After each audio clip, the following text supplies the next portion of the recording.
તમે આમ તો ધોરણ 6 માંથી 7મા માંથી 8મા માંથી વિજ્ઞાન ભણતા આવ્યા છો, પણ જ્યારે પણ ધોરણ 9 ની અંદર તમે વિજ્ઞાનમાં ભણશો તો વિજ્ઞાનની અંદર શું શું આવશે, કેવી કેવી રીતે આવશે, કઈ અલગ આવશે કે નહીં આવે, ધોરણ 8 ની અંદર જે વસ્તુ હતી એની કરતાં કઈ ડિફરન્ટ હશે કે નહીં હોય, એની આપણે વાતચીત દીકરાઓ આજના લેક્ચરમાં કરવાના છીએ.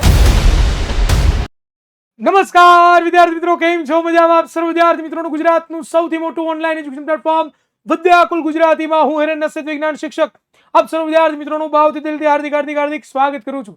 જ્યાં વિદ્યાર્થી મિત્રો ધોરણ 8 તો આપણું પૂરું થઈ ગયું છે અને હવે આપણે પહોંચી ગયા છીએ માધ્યમિક વિભાગની અંદર, અને માધ્યમિક વિભાગની અંદર ધોરણ 9 ની અંદર પહોંચી ગયા છીએ.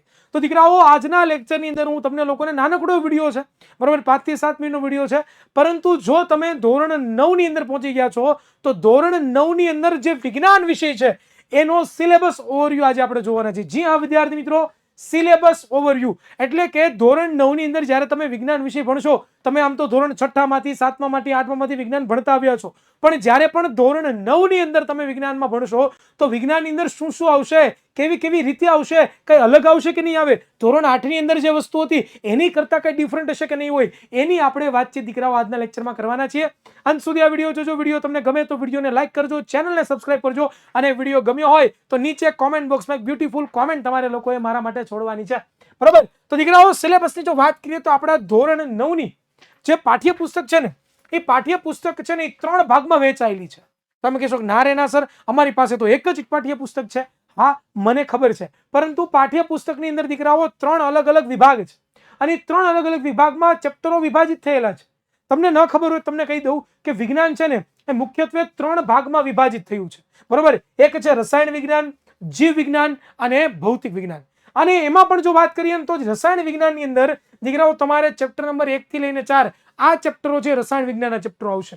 જીવ વિજ્ઞાનની વાત કરીએ તો તમારું ચેપ્ટર 5મું, 6ઠું અને 12મું કે જે ધોરણ 9 ની અંદર જીવ વિજ્ઞાનની અંદર આવશે. અને ભૌતિક વિજ્ઞાનની જો વાત કરીએ દીકરાઓ તો તમારું ચેપ્ટર નંબર 7 થી લઈને 11 એટલે કે 7, 8, 9, 10 અને 11 5 ચેપ્ટરો ભૌતિક વિજ્ઞાનના ગણાશે, બરાબર. હવે વન બાય વન જોઈએ કે આ બધા ચેપ્ટરોમાં આવશે શું.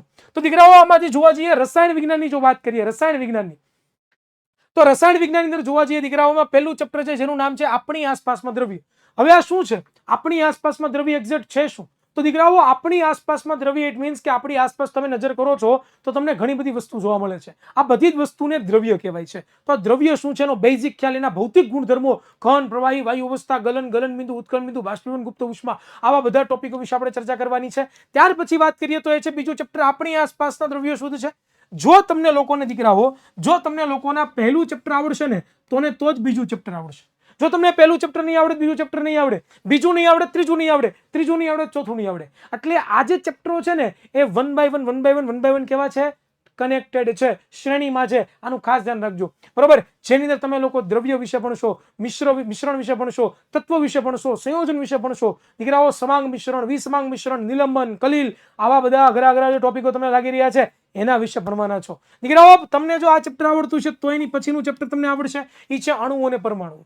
જ્યાં વિદ્યાર્થી મિત્રો, જો તમારે 11-12 સાયન્સ કરવાનો ઈરાદો હોય, તમે એવું વિચારો કે મારે છે ને 11-12 સાયન્સ કરવું છે, તો દીકરાઓ આની પછીના 2 ચેપ્ટરો, જેમ કે ત્રીજું ચેપ્ટર અને ચોથું ચેપ્ટર, આ બંને ચેપ્ટરો ખૂબ જ ઇમ્પોર્ટન્ટ છે. અને એની અંદર તમને લોકોને અણુ શું છે, પરમાણુ શું છે, પરમાણુ કેટલા પ્રકારના હોય, કેવા હોય, પરમાણુ ભેગા થઈને શું બનાવે, આ બધી જ ચર્ચાઓ છે ને દીકરાઓ આપણે અણુઓ અને પરમાણુઓમાં કરવાની છે. ત્યાર પછી વાત કરીએ તો એ છે આપણો શું છે? પરમાણુનું બંધારણ. દીકરાઓ, પરમાણુ છે એનાથી આ દુનિયા બની છે. તો પરમાણુનું બંધારણ કેવું છે? એમાં અલગ અલગ રધરફોર્ડ આવશે, ત્યાર પછી થોમ્સન આવશે, બોહર આવશે. આવા અલગ અલગ વૈજ્ઞાનિકો દ્વારા જે પરમાણુ વિશેના જે મોડેલો છે એ કેવી રીતે બન્યા, એની બધી વાતચીત દીકરાઓ આ ટોપિકની અંદર આપણે કરવાની છે. અહીંયા આપણું રસાયણ વિજ્ઞાન પૂરું થઈ જાય છે. પછી આવે છે જીવ વિજ્ઞાન. જીવ વિજ્ઞાનનો મતલબ છે સાદી સિમ્પલ ભાષામાં દીકરાઓ જીવો વિશે અભ્યાસ કરવો, બરોબર ને. જીવો વિશેનો અભ્યાસ કરવો એને જીવ વિજ્ઞાન કહેવાય. એમાં તમારે ટોટલ 3 ચેપ્ટરો ભણવાના છે. એમાં પહેલું ચેપ્ટર છે 5મું ચેપ્ટર, જેનું નામ છે સજીવોનો પાયાનો એકમ. એનો મતલબ કે આપણું જે સંપૂર્ણ સજીવનું શરીર છે એ શરીર એક્ઝેક્ટ બન્યું છે શેનું એક્ઝેક્ટ આપણું આખું શરીર બન્યું છે, તો એ આપણું શરીર બન્યું છે જેનું નામ છે કોષ. તો કોષથી આપણું આખું શરીર બન્યું છે. કોષ વિશેની ડિટેલમાં ચર્ચા કરવાની છે. ત્યાર પછી ચેપ્ટર નંબર 6 જેનું નામ છે પેશીઓ, એટલે કે કોષો બધા ભેગા થાય છે અને કોષો ભેગા થઈને પેશીનું નિર્માણ કરે છે. તો આ જે પેશીઓ છે શું છે? એના વિશેની પણ ચર્ચા આપણે આમાં કરવાના છે. એમાં અલગ અલગ પ્રકારની અસંખ્ય પેશીઓ છે ભણવાના છીએ. અને ત્યાર પછી 12મું ચેપ્ટર છે, આમ તો એ પર્યાવરણનું કહી શકાય, અન્ન સ્ત્રોતોમાં સુધારણા. જેમાં આપણે પર્યાવરણમાં કેવું આવે કે ભાઈ ખેતીવાડી ને પશુપાલન ને આ બધી વાતચીત આમાં કરવાની છે, પણ આને બાયોલોજી ઇન્ક્લુડ કરવામાં આવે છે.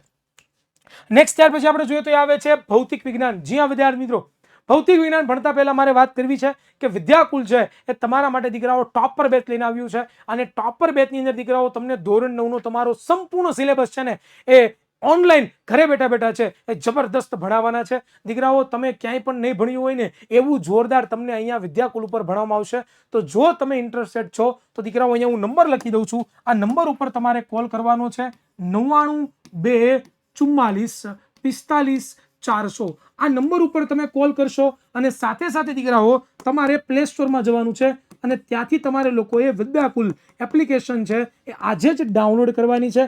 અને ડાઉનલોડ કરીને તમે છે એ વિદ્યાકુલની વેરી ફેમસ બેચ જેનું નામ છે દીકરાઓ ટોપર બેચ.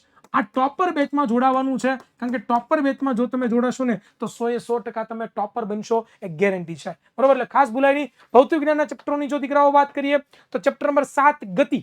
આ ગતિ વિશે ભાઈ આપણે ગતિ તો રોજબરોજ જીવનમાં કરીએ જ છીએ ને, ઘણા બધા પ્રકારની ગતિ થાય છે આપણા જીવનની અંદર. તો આ જે ગતિ છે, ગતિ વિશેની અભ્યાસ કરવાનો, જેમાં અલગ અલગ ભૌતિક રાશિઓ વિશે ભણવાના છીએ.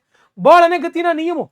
ભાઈ કોઈ વ્યક્તિને આપણે બળ લગાડીએ છીએ, બરોબર, ગતિના નિયમો, ન્યૂટનના ગતિના નિયમો, પહેલો, બીજો, ત્રીજો, ચોથો, આવા બળ વિશે અને ન્યૂટનના ગતિના નિયમ વિશે અસંખ્ય ખ્યાલ આપણે મેળવવાના છે. ત્યાર પછી દીકરાઓ ગુરુત્વાકર્ષણ. તો ગુરુત્વાકર્ષણની જો વાત કરવામાં આવે તો કોઈ પણ પદાર્થ છે ને ઉપરથી હું નીચે આમ મુક્ત કરું છું તો નીચે પડે છે, તો કોઈ પણ વસ્તુને ઉપર ઘા કરું તો પણ એ નીચે જ પડે છે. આવું શું કામ થાય છે? વાય, શા માટે? તો આ અભ્યાસ તમને લોકોને ગુરુત્વાકર્ષણમાં કરવા મળશે. ચેપ્ટર નંબર 10 ની વાત કરીએ, કાર્ય અને ઉર્જા. તો કાર્ય અને ઉર્જા છે, જે આપણે કાર્ય કરીએ છીએ, કામ કહીએ છીએ ને, એ કાર્યની વાત નથી થતી. વિજ્ઞાનની અંદર કાર્ય શબ્દ છે એનો કંઈક અલગ જ અર્થ છે, ઉર્જાનો કંઈક અલગ જ અર્થ છે. એના વિશે અભ્યાસ કરશું. અને પછી વન એન્ડ ઓનલી ધ્વનિ, જેને આપણે અવાજ કહીએ છીએ, તો આપણે આપણા ધ્વનિ વિશે પણ એકદમ જબરદસ્ત જોરદાર મજેદાર છે થિયરી ભણવાના છે. આટલી વસ્તુ તમે ભણશો ત્યારે તમારું ધોરણ 9નું વિજ્ઞાન પૂરું થશે. દીકરાઓ ખાસ મેં તમને વાત કરી કે ટોપર બેચ છે આપણી વિદ્યાકુલ એપ્લિકેશન ઉપર લાઈવ થઈ ચૂકી છે. જો તમને દિલથી ઈચ્છા કે મારે જબરદસ્ત ઓનલાઈન એજ્યુકેશન મેળવવું છે તો વિદ્યાકુલ ગુજરાતની અંદર ડંકો વગાડી દીધો છે. ઘણા બધા વિદ્યાર્થીઓ A1 લાવ્યા છે વિદ્યાકુલ સાથે ભણીને, અને તમે પણ A1 લાવી શકો છો, સારામાં સારા ટકા લાવી શકો છો. તો આજે જ વિદ્યાકુલ એપ્લિકેશન ડાઉનલોડ કરો, જોડાઓ વિદ્યાકુલ એપ્લિકેશનમાં, અને સાથે સાથે આ વિડીયોને લાઈક કરવાનું ભૂલતા નહીં. ચેનલને વિદ્યાકુલ ગુજરાતી ચેનલને સબસ્ક્રાઇબ કરવાનું ભૂલતા નહીં. મળીશું નવા લેક્ચરમાં. રજા આપશો. જય જય ભારત. ભારત માતા કી જય.